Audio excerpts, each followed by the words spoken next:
नमस्कार, माझं नाव कोमल प्रीतम गुहागरकर आणि आपण तांबडीपाडा म्हणजेच रानगावात एक गाव आहे तिकडे आलो आहे आणि तिथे आपण ह्या आईंना औषधं दिलेली शेतीची MI भूवस्त्र आणि ग्रो मॅजिक दिलेलं. तर त्यांनी यावर्षी गवार लावली आहे आणि गवार आणि तिकडे मुळासुद्धा लावला आहे.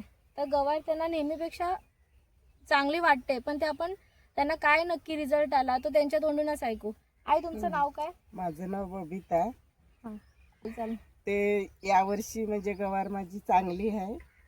गेल्या वर्षी म्हणजे अशीच कमजोर होती. यावर्षी औषध बिषध चांगलं दिलेलं ते मारलं त्याच्याने चांगलं आहे. ज्या ह्याला गवार आलेत ते नेहमीपेक्षा जास्त आले जास्त आलेत.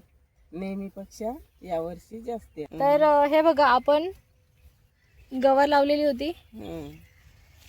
हे बघा, त्याला आता बऱ्याच अशा शेंगा धरल्यात. ते पण एकदा काढलेत हा त्यांनी, कालच काढलेत. तरी पण ही दुसरे अजून आहेत. त्याच्यानंतर अजून पुढचा भर ते घेणार आहेत. मग तरीही इतका चांगला रिझल्ट आहे.